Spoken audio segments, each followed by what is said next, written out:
好，这一章我们要讲氧化还原哦。那要讲氧化还原的话，就是还记得吗？氧化就是怎样？哦，就是失去电子嘛。那还原就是得到电子。那氧化数的话，其实你可以把它当成假想电荷啦，就是这个原子带多少电荷。哦，那它的重要性在于说，它是拿来判断电子转移，就是看谁丢电子，谁得到电子这样子。好，那有底下几个判断的重点哦。那元素状态的话，氧化数它是零哦，比如说 Na 嘛，哦或者是氯嘛，或者是氟嘛，哦元素状态哦就单独原子存在的状态哦，那这个是零，氧化数哦就是零。好，那离子的氧化数也很简单哦，比如说像氯哦，像钠、离子哦，那氯的话就是多少？负一哦，钠就是正离，直接看右上角即可。好，中性化合物的总和哈一定是零哦。比如说随便举个例子 ，NaClO 哦，或者是ClO2 哦，好像都跟氯有关，没有啦，刚好而已。H2O 哦，这些它们的氧化数总和右上角都是零，就是没有带电荷的意思。好，那多原子离子总和为其电荷数哈，比如说 SO4 2负嘛。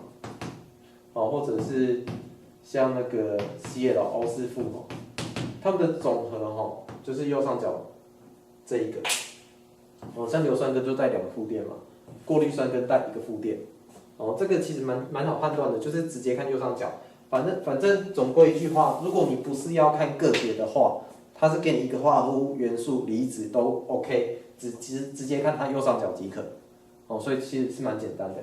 那如果你今天要一个原子一个原子拆开来看，我们就是必须要有以下的规则哈，有以下的规则。那这个跟法律有点像哦，你可以把最上面的当成宪法，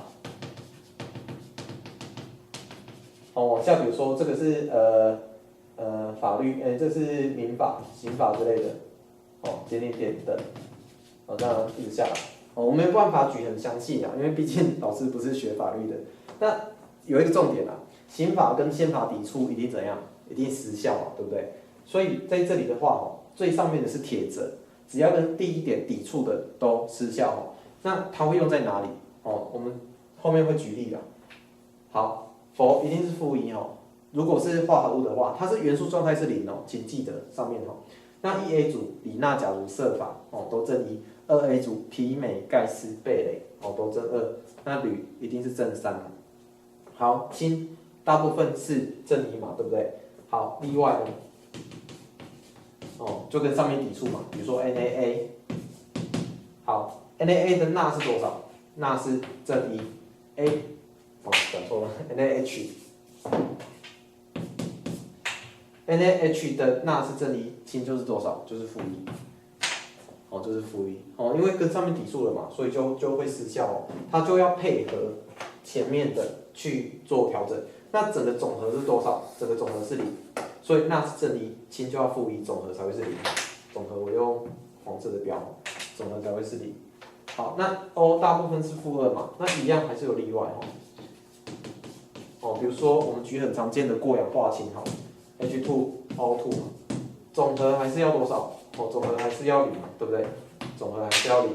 好，那这一个氢的话，好，氢比它优先，所以氢就是正一哈，没有问题。好，那这个氧就只能多少？负一，它就并不是负2。哦，原因是因为跟上面抵触了。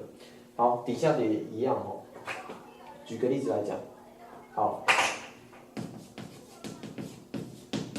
哦 ，ClO4 负哦，像这一个的话哦，总和是负一嘛，对不对？那这个氧的话是一个是负2了。哦，每一个是负2，那氯要多少？总和起来才会是负一。